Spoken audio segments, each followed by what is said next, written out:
How's it going, guys? Welcome back to the UKnowAdamTsang podcast, where you get to know a little bit more about people, passions, and all things business. Today, sitting across the way is somebody that takes care of me every single time, Mr. Ray Raimundo. Ray, welcome to the show. Thank you, Adam. Thank you for the opportunity to be here. Yeah, Ray, they also know you as Ray the Caribbean Barber in Statesboro, Georgia. Ray, welcome to Statesboro. Glad to have you here. Tell us a little bit about your story. Okay, let's start with the beginning, how I came here, right? Yeah, sure. So the way that I come from Puerto Rico. I come like 5 years ago. Mm-hmm. I came just because the family of my wife, they really sell really good this town. About Statesboro? Yeah, how good it is. And she was here already? Yeah, she was. Okay. The family was here. Her stepfather found a job in distribution center in the area. Okay. And they moved from Puller to here. And I don't know, maybe 4 or 5 years later. Very nice. We came here. Yeah, that's amazing. That's amazing. Ray, for those that don't know, you're just a phenomenal barber stylist in Statesboro, Georgia. I think, if anybody knows anything about a fade, they come to Ray, because you just clean everybody just nice and crisp. I remember when I first came to you, I was very kind of like taken aback because, I spent some time in California, and then I was looking for that same style haircut in Statesboro, but no one was doing it just the way that I liked it. But then you came into the scene and you just absolutely transformed my life, man. You just keep me clean. I appreciate it so much. And I think what really stands out to me about what you've done is really it's more along the lines of how much you have fallen into this passion of what you're doing. I think that it's something that you absolutely enjoy doing, and you work so hard at it. I don't know anybody that, in my kind of like phone call that I could call up a stylist and say, hey man, like I just don't have time right now. I just need an early cut. And then they say, yep, meet me in the morning. I'll take care of you. No problem at all. There is no one like that. And so I have to ask, was doing hair something that you are, in love with? Like what kind of like got you into this specific industry coming from Puerto Rico? Man, the thing is like how I became a barber. I never want to be. You never wanted to be a barber. It's crazy. Never. Like I grew up in the salon industry. Mm-hmm. I know by the beginning like how hard it is, how hard is the grind. And also when you are really busy, you start to don't have too much time with your family. So I saw that from my mama. Okay, so your mom was a stylist. Yes, sir. She worked in the industry. Yeah, she have a salon in Puerto Rico. That's awesome. Did you grow up kind of like being there? When you play with dirt and your tonka, I play with hair. I love that. That's the way. I love that. That's the way that I grow. Yeah. And it wasn't a position in my life when you are between 17 to 19 years old that everybody's ignorant. Just a few know exactly what to do with their life. Yeah. Can be with something in the family, can be the system that they don't give you the proper orientation what to do with your life. So many things happen. So I entered in this college. I did my things wrong. And I started to work in construction. I don't like it. I don't like to be sweaty. You were working in construction? Yes, sir. By a few months. And I don't like it. I saved some money. And I quit. And my mom, she was really upset. Yeah, she was. And believe me, bro, when a Latina mom is upset, it's not funny, bro. It's not funny. And she came one of those days to argue with me. Yeah. Because what you gonna do with your life? Sure. And how old were you? Almost 19. 19. Yes, sir. So you were I guess, did you go to, was that college years, high school? You went and finished high school and everything? I finished the high school. I entered in the college. I was in the administration business program. Mm-hmm. And to be honest, I don't like that kind of thing of the business. I'm not good with the balance sheet and stuff like that. And then so you went to work construction. They kicked me out. Okay, so you didn't have any other choice. You just went, okay. They kicked me out because my grade was bad. Mm-hmm. So they kicked me out. And when my mom come to the house to argue, say, "What you gonna do with your life?" I'm gonna be a barber. Simple like that, my Yeah. friend. I was seeing one of my friends that he was studying barbering. Sometimes I was being his model to Yeah. get the haircut and stuff like that. Yeah. That way he do his grades on the in the college. And I figured out like this is not hard to do. Let's do it. Like I come from a family. My mom, she's a hairdresser. I have an aunt in Florida. She's a hairdresser. Sure. So you know that side of the business. But was there something that like was telling you that I'm going to become a barber, or was it just like, oh, nothing else, no other choice? Let's just go ahead and throw that one out there. So it's exactly like that. Like we can get mom off the back, right? To stop the argument because nobody love to be living in the argument. Sure. That makes sense. Sure. And here we are, bro. Yeah. And Since then, 2003, I'm a barber. So 2003, you started. What was that like? I mean, you obviously at some point made a choice. And I think this choice is very interesting because you talk about this period of time that a lot of people are going through that they don't know what they're going to do with their lives. They're not sure. They don't know what the choice is. They don't know what it is. But obviously for you, there was something about barber, whether or not you liked it. I mean, obviously you kind of like just threw it out there, right? Just like, hey, like, but you decided that was what you were going to do. Yeah. And then you stuck with it. Yes and no. Why? Because a few years later, I understand in Puerto Rico that the barbering profession doesn't give you a retirement plan security. So I hustle in the barber shop, but at the same time, I was studying in a college. But this time, I was focused on education, specifically in history. That I do my degree in history. And went to college. Yeah. And then when I finished my degree in history, I say like, let's do a master. And I did a master too in history. Mm-hmm. At the point in my life that I finished my master, I was working in a private school teaching history. Mm-hmm. And I was making just a few dollars because they don't pay good. Yeah. And I was like that to lose my job because in summer private school closed and nobody pay you. Yeah. So I became scared. The family of my wife, they was telling me about a state bottle and all the opportunity to be in the United States. But I was focused on Dallas. Department of Education was looking teacher in Puerto Rico. Dallas. Mm-hmm. Dallas was the first plan.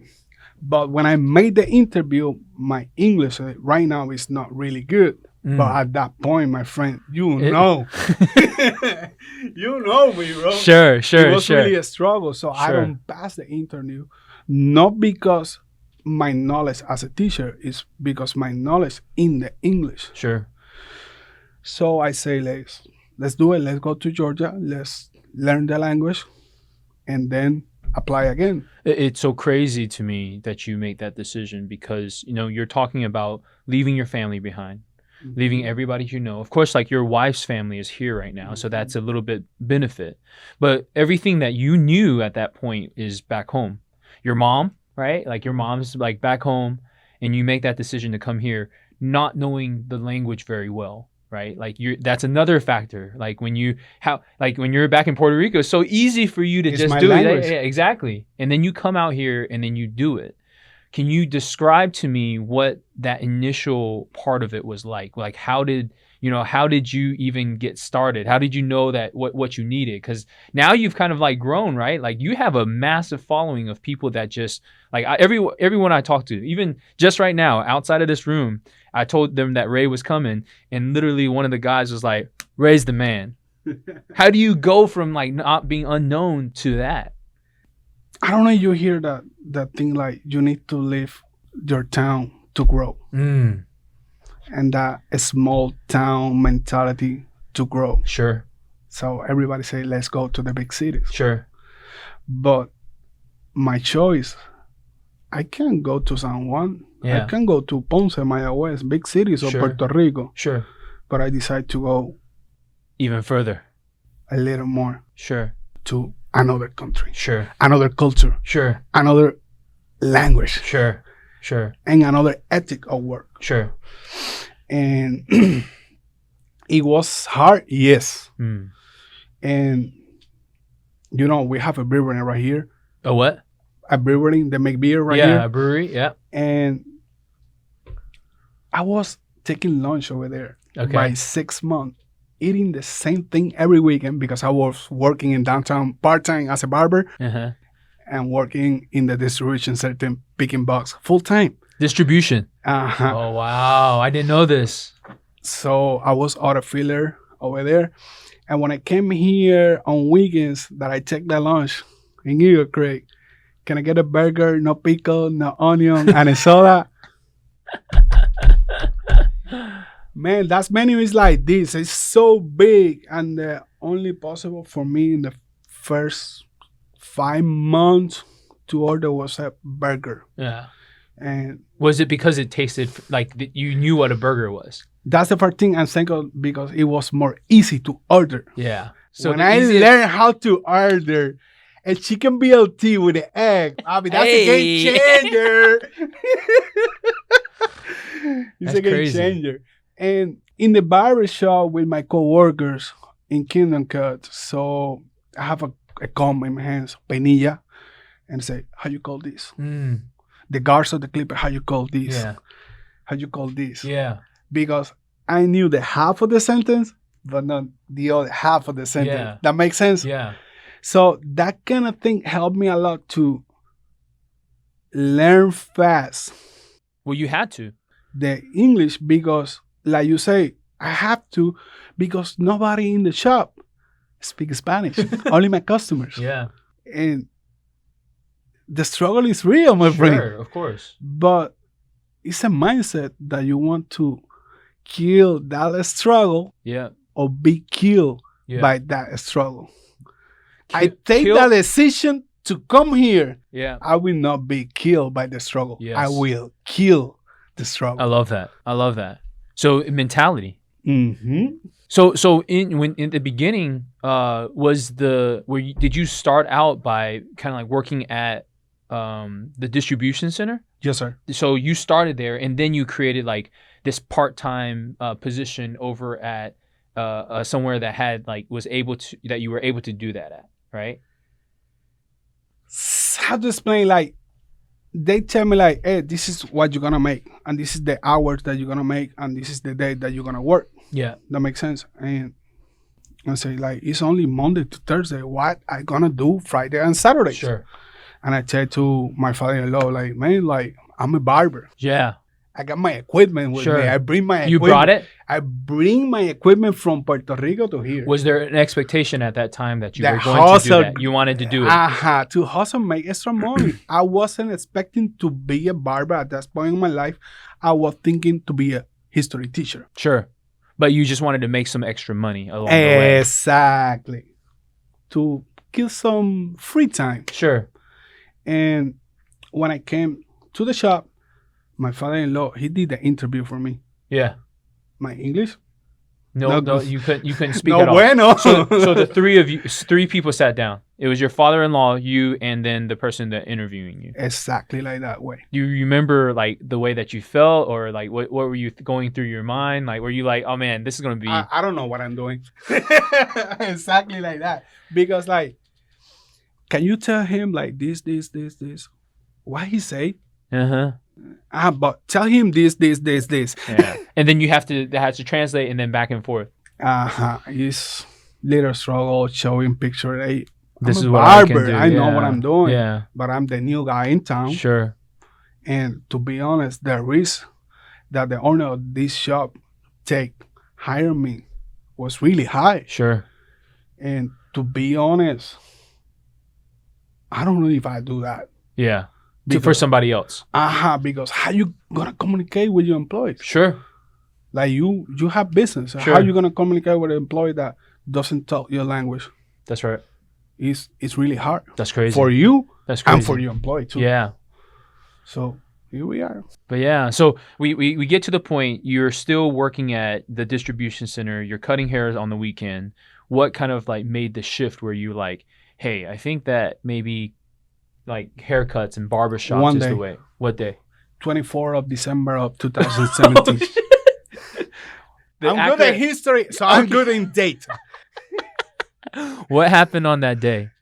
Bro, that was my first day that I made in one day $500 in my pocket. Wow. And you say, whoa, I can live with this, but I need to figure out how to create more customers. Sure. How I can tell to the people. How were you finding customers at the beginning? On the beginning, I started to cut some Hispanic dudes. Yeah. And so you knew some people that needed haircuts, or were they just like people when that they enter in the shop and they don't look like an Anglo speaking, like it's Hispanic speaking. Ray, Ray, you got that one. You got that one. Don't worry, I got that one. And the good thing about the Hispanic community that we have is word mouth. Sure, they talk to each other. They talk each other, and that's the way that. So once you started fading some people were like, yo, you got to go to Ray. Ray's going to take care of it. That was the way. You got on one of these days, I guess business was good. Business was booming. You know, you got $500. You're like, holy crap. Like, this is something I never that see that in the whole week in Puerto Rico, my friend. Really? So happening in one day. So a week's work in Puerto Rico can't even give you $500. Exactly like that. What is it in Puerto Rico? So a barber can make, I don't know now because they rise the prices so much. Sure. But back then, back then, like a good payment for a barber was $300 in a week. Mm-hmm. Can sound crazy for you, but we paid for a rent a house over there at that time of my life, $300 a month. A month. So it's not $1,200. Sure. So the cost of living is different. So $300-$400 in a week. At that point, it was good. You know, not great, but was good. What's interesting about that is, you know, one of the reasons why I think that, you know, you push so hard and you work so hard is because you have the advantage of being able to see what life is like somewhere else. Yeah. Right. And one thing I learned too much, I was lazy, my friend. When were you lazy? In Puerto Rico. Yeah. My mentality changed completely in the United States. Simple like that. What shifted? Was it the struggle? The struggle, and also when I was working in the distribution center, what I'm doing here. Sure. I got a master's degree and I'm picking boxes. Sure. And the dude on the side, he don't have the high school diploma. Sure. And he's working the same as me, picking boxes. Sure. So from the be academic, go down to the floor and live like the other ones. Sure. And see the struggle of everybody. But at the same time, I see my Mexican co-workers like pulling boxes like a crazy dude. Sure. I say like, if they can do it, I can do it. Sure. I'm not from another planet. Sure. I'm from here too. That's right. So that's the kind of thing that start to change my mentality and be more hungry. Yeah. Like specifically in the barbershop. Yeah. Because I can live from the barbershop. I need to figure out how I can move full time. Yes. To the barbershop. Sure. So how did you do that? How did you get to the point? How I get it, first using my skill that I developed as a historian dude. Yeah. I use the same technique for research as the history to research how to do marketing. Okay. I don't know if you remember, I give away 100 t-shirts with my logo. Yes. When did that brand come along? So when you initially started, were you already Ray the Caribbean Barber, or were you Ray just like the stylist? The Ray the Caribbean Barber was because I studied history and I figured out like we are from the Caribbean. Uh-huh. Puerto Ricans, Cubans, Dominicans, we are Caribbeans. Yeah. Jamaicans are Caribbeans. Sure. So I'm Hispanic, but not from America. Yeah. I'm Hispanic from the Caribbean. So Ray the Caribbean Barber. That's the reason. Like I'm coming from the Caribbean area. Who did the branding? So you had like a shirt that has like kind of like design. Who did it? Who did all that? The logo, I found one of my friends in Facebook. Say, I'm looking for a logo. Whatever he can make it, let me know. We pay. Yeah. And this friend say, bro, I got you. Yeah. This is what I got for you. Yeah. He was one of my clients in Villalba hometown. And he moved to Florida. Later, I was here. So he said, I think like this is the logo for you because it's a stylish, it's beard, it's fade. This is you. Yeah. And yeah. Yeah. He he hit the area perfect. Yes. And then so you took that and you started kind of, giving out shirts. I remember there was a period of time when you were doing a ton of video. And what type of impact did that have for your business?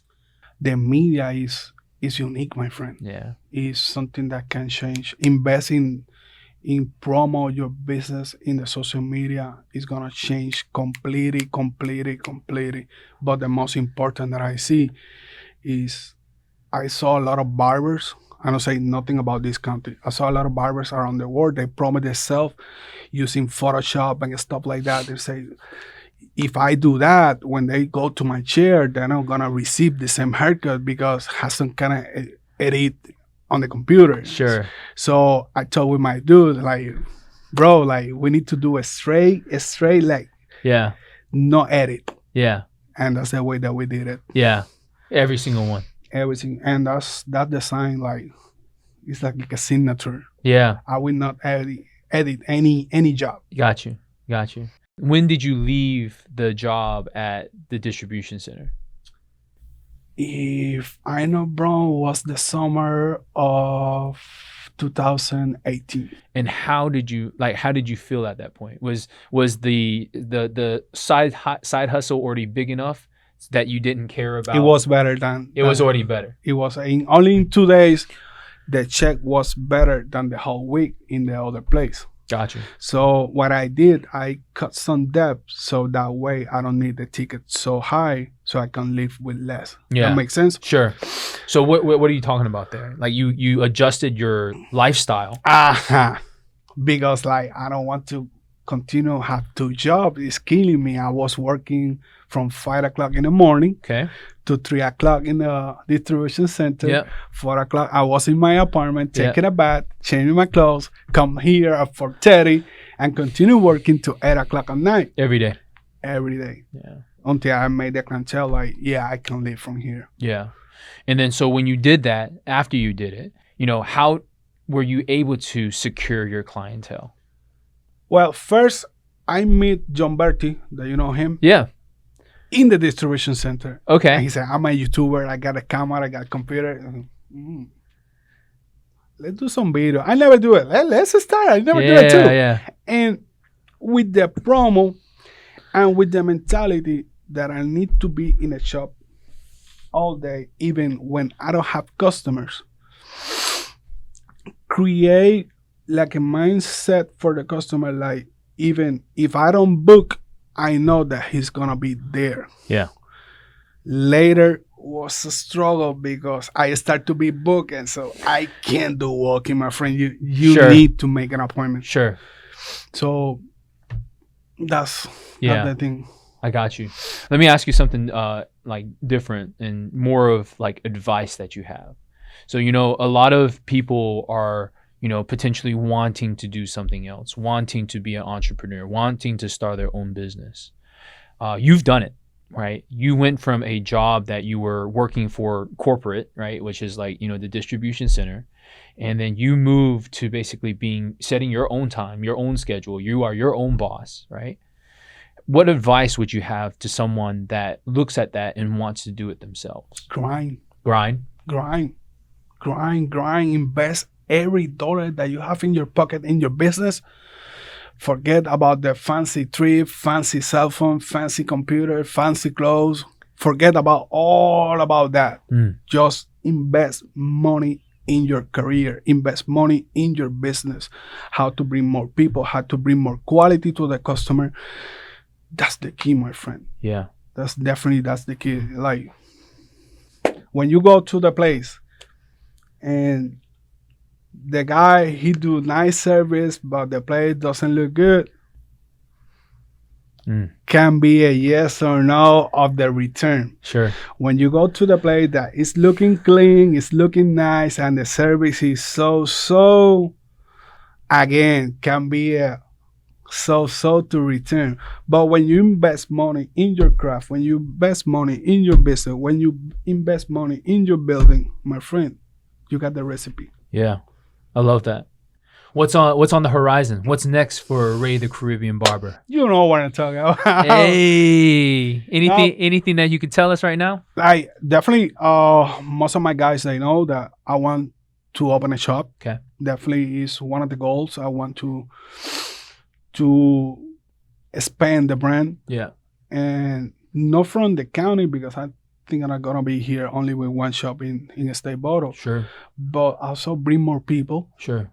That really want to have the same mentality. Yeah. That really want to grind. Yeah. Because in this industry, the cake. Yeah. Is big. Yeah. It's something. The cake is big. That's the only thing. The cake is big. You. I like that. The cake is big, ladies and gentlemen. That's what Ray the Caribbean Barber says. I love it. Well, Ray, I want to thank you so much for spending some time with us. I really appreciate it. I think I learned so much. I'm super inspired. I really am. I think that, you know, what you have been able to do for this industry, especially in this town, right, has really kind of like changed. I think that you're starting to see some competition, which is great. Competition helps, right? But people are understanding that, you know, that old style of like, you know, haircut isn't going to cut it anymore. And, you know, if there's anybody that knows, you know, what they're doing, it is Ray the Caribbean Barber. And I appreciate it. Thank you for coming to the show.